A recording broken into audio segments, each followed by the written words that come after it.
The Story and the Song, introduction from Psalm 19 and Hebrews 1, from the Jesus Storybook Bible, written by Sally Lloyd Jones and illustrated by Jago. The heavens are singing about how great God is, and the skies are shouting it out. See what God has made. Day after day, night after night, they are speaking to us. God wrote, I love you. He wrote it in the sky and on the earth and under the sea. He wrote his message everywhere. Because God created everything in his world to reflect him like a mirror, to show us what he is like, to help us know him, to make our hearts sing. The way a kitten chases her tail, the way red poppies grow wild, the way a dolphin swims. And God put it into words too, and wrote it in a book called the Bible.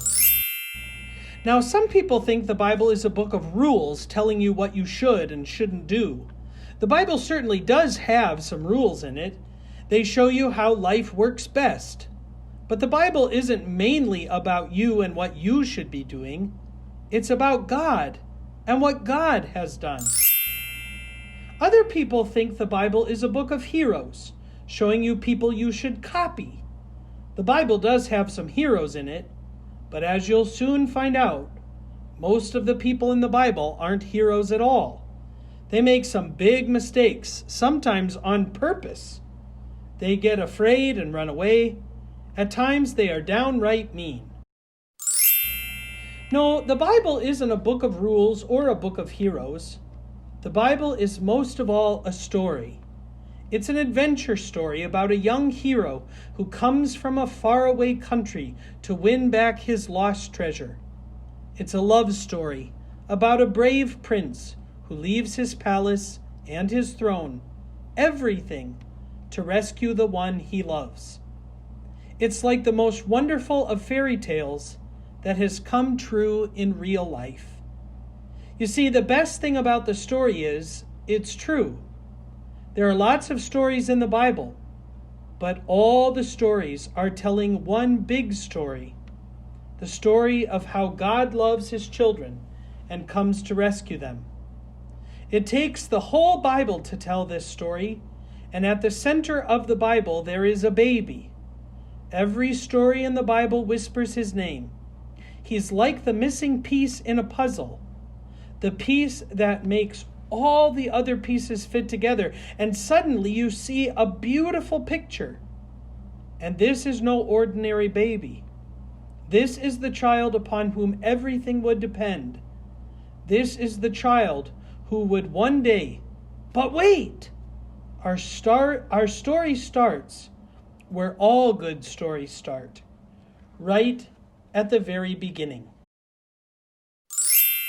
The beginning. A perfect home. The song of creation from Genesis 1 and 2. In the beginning, there was nothing. Nothing to hear, nothing to feel, nothing to see. Only emptiness and darkness. And nothing but nothing. But God was there. And God had a wonderful plan. I'll take this emptiness, God said, and I'll fill it up. Out of the darkness, I'm going to make light. And out of the nothing, I'm going to make everything. Like a mommy bird flutters her wings over her eggs to help her babies hatch, God hovered over the deep, silent darkness. He was making life happen. God spoke, that's all, and whatever he said, it happened. God said, hello, light, and light shone into the darkness.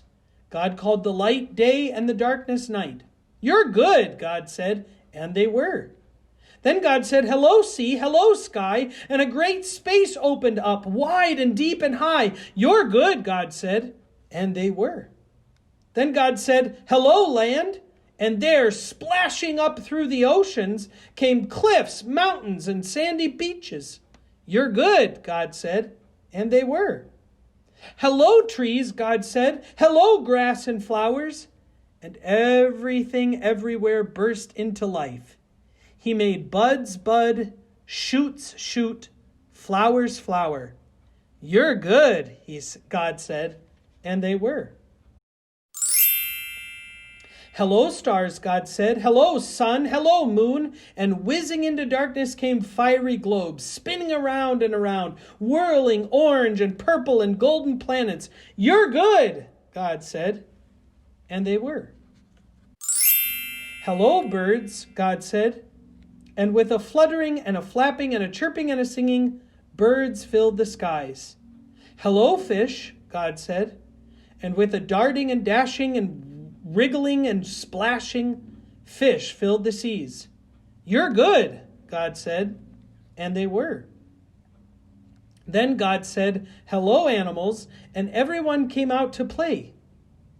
The earth was filled with noisy noises, growling and gobbling and snapping and snorting and happy and skerfuffling. You're good, God said, and they were. God saw all that he had made, and he loved them. And they were lovely because he loved them. But God saved the best for last. From the beginning, God had a shining dream in his heart. He would make people to share his forever happiness. They would be his children, and the world would be their perfect home. So God breathed life into Adam and Eve. When they opened their eyes, the first thing they saw was God's face. And when God saw them, he was like a new dad. You look like me, he said. You're the most beautiful thing I've ever made. God loved them with all his heart, and they were lovely because he loved them. And Adam and Eve joined in the song of the stars and the streams and the winds in the trees, the wonderful song of love to the one who made them. Their hearts were filled with happiness, and nothing ever made them sad or lonely or sick or afraid. God looked at everything he had made. Perfect, he said, and it was. But all the stars and the mountains and the oceans and galaxies and everything were nothing compared to how much God loved his children. He would move heaven and earth to be near them, always. Whatever happened, whatever it cost him, he would always love them. And so it was that the wonderful love story began.